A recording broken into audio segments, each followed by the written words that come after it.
Hey, I think everybody's still dancing. I'm gonna make my second video of the day because I feel just so inspired. Okay, and I hope everybody's doing great.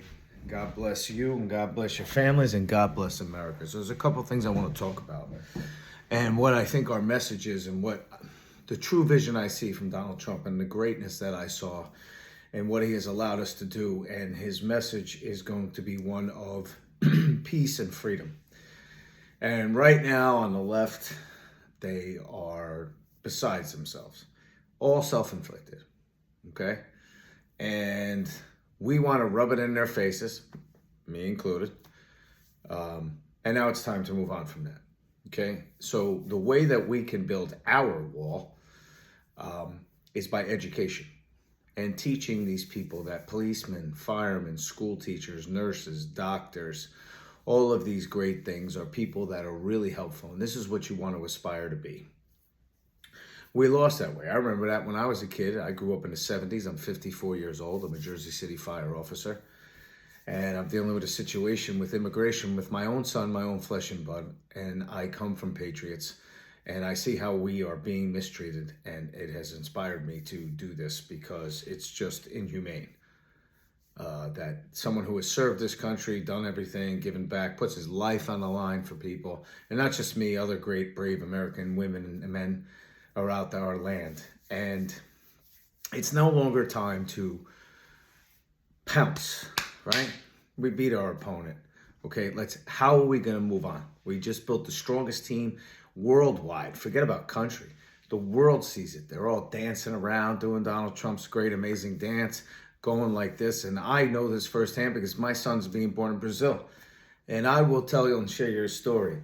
When he won, they're an hour ahead of where my fiance lives, and my son is about to be born. Today is November 13th, and my son is due the last week of December, first week of January. Rfk Jfk Jr is going to be his name, and I named him after Rfk Jr and my father. Two great patriots, great men, and my son is biracial, and I'm a New York Yankees baseball fan. Don't hold that against me. But when Derek was, and I was a shortstop myself, and I'm naming him Derek for not just aspiring to be the Yankee shortstop, but Rfk Jr the person. And how he has 3 beautiful daughters now. He's married, he gives back, and he never was in trouble. Never. And that came from his house and his home. And you saw all this, and I admire that so much. And what a great role model, huh? So we have to educate our youth that these great heroes that literally saved us, guys. I mean, seriously. Donald J. Trump saved the world. The team he surrounded and those other great heroes, Elon and Robert F. Kennedy Jr., and I'm going to get into that hero and share a story that comes from my childhood about what his family meant to my family and what democracy stood for back then. And how the left, if you are a devout Democrat, could actually even oppose a Kennedy. That's like saying you're Christian and you oppose God and you want to send me a message. Yeah, okay, sure. You pinned your hopes on a guy who let us all down and basically could have done the complete opposite and been the greatest patriot of all time, Barack Obama, but he decided to do the opposite. But yet he loves you. He loves you. Come on. Are you serious with that guy? Anyway. So I just really feel that that is the goal, is to teach our kids and reboot our education systems and make our youth strong. Like, that's our future. I can't pass a message on to somebody who doesn't even have a clue on what I'm saying. And because of what Donald J. Trump did, we now have that. They want to beat Trump. I'll give you a sociological experiment. Let's just say you take a person and you bury them in a cave and they can't see and they can't hear. They never hear music. They never hear anything. and you put a picture up of Donald J. Trump's beautiful family, and you put a picture up of all the administration that has just been here, because I can't think of anything or a family that, just that. All of that, you know what I'm talking about. And you take this person and you talk to them for 10 minutes before you let them out of the cave. What you say to them is, I want you to pick out a picture. The one on the right, we'll just use that for having a pun. And the left, okay? The right being the Trumps and the left being the disaster that we just watched and escorted out of the White House and self-inflicted wounds. Oh, Jesus Christ. Fucking stupidity in it. It's mind-boggling. Okay? And you say, pick who you want to be. And this guy comes out of the cave and he rubs his eyes. He hasn't seen the fucking sunlight in 20 years. And he looks and he fucking guaranteed would go, I want to be that. It's okay to want to be that. No, that's fine. But these are the people that are going to lead you to what this country stands for. And now let me get you into Robert F. Kennedy Jr., another patriot and hero. So we're going to do a little history lesson on the Kennedys. Okay? His uncle, John, was the President of the United States and the first Irish Catholic president. And me, if you haven't been able to see, that I am an Irish American. Okay, I have a grandmother who was born in Ireland and raised till she was 9 years old in Ireland. And my great-grandmother lived in Ireland, and my grandfather and my uncles and my aunts, and came here to America as immigrants, legally, mind you. So for him and his family to be in the White House was just unbelievable. And they stood for my mother, my fathers, my uncles, my aunts, everybody, what the American dream was. So I followed that family forever, okay? And obviously we know about John Jr., probably one of the most handsome human beings to ever walk Earth. I mean, the guy was just like, I'll give you a quick story. I played baseball in college, and then there was a strike season, and I got invited down to Port St. Lucie for the Mets for a tryout. And as I was there, I wasn't feeling the vibe because my dad was a union guy and so on and so forth.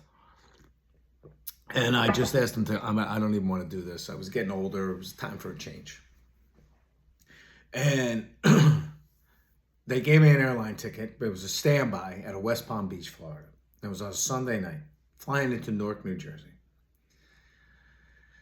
And I go up to the front counter because you had to walk up there. There was no computers, no phones, none of that stuff. A computer, you old school people know the lettering was green.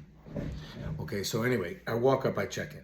They say, okay, Mr. Carter, you're going to have to stand by. No problem. So I go and I'm waiting and I see this dude walk down. Now, I'm a heterosexual man. I was married. I'm having a son with a beautiful Brazilian woman. But I can acknowledge when a man is handsome. I mean, come on. Anyway, this guy walks down. He's got a Band-Aid on. And I said to myself, that dude looks familiar, and that dude is handsome. And he walks into the counter, and then he walks away, and then he walks into a convenience store, and he puts a newspaper over his face. And I go, holy shit, that's JFK Jr. After getting over how handsome he was and checking myself out, maybe I gotta get to the fucking gym and the facial, I somehow or another wound up sitting right next to him. And I felt like a schoolgirl watching, Justin Timberlake. He was the coolest dude of all time. And he was telling me a story about this magazine that he was coming out with, and he wanted to put Cindy Crawford on the cover of it. And we just went back and forth, back and forth, back and forth. And it was one of the most fascinating 2.5 hours, which I wish it was like 10 hours, because the dude was just cool. And his fiance, or his wife at the time, I forget that poor young woman's name. Jesus, I'm drawing a blank. She, the one who perished in the plane, her and her sister got, unbelievable, with JFK. And it was just fascinating. I couldn't wait to tell there was no camera phones, none of it. I couldn't capture any of it. But it was a memory that stood with me personally forever. And going back to my family history, it was just incredible. So we were taught, so Robert F. Kennedy Sr. was Robert F. Kennedy Jr.'s dad, and John was his uncle. And both of them were murdered.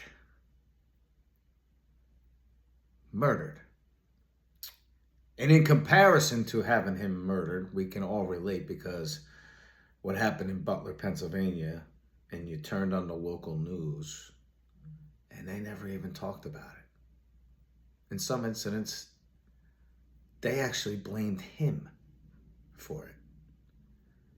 So the correlation of all of this coming together.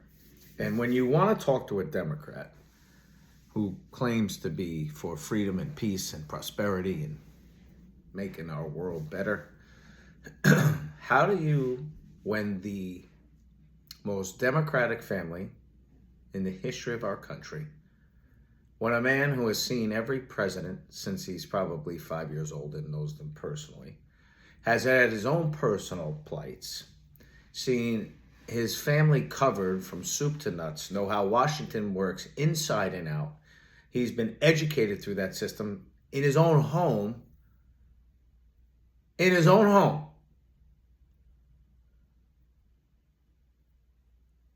And then when he says, I support Donald Trump, he gets bombarded with these questions. Okay?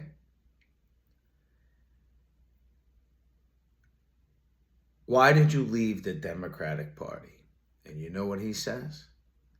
I didn't leave the Democratic Party. They left me. What? He was your Michael Jordan. And how do you defend that? This is how they defended it. They said he was crazy. He was crazy because he wanted to make our children healthier. He was crazy because he wanted to fix the medicines they're putting in our body. He was crazy because he wants to fix the Food and Drug Administration, because they're fucking poisoning us through everything. Our water, our foods. You have to be wealthy to live healthy.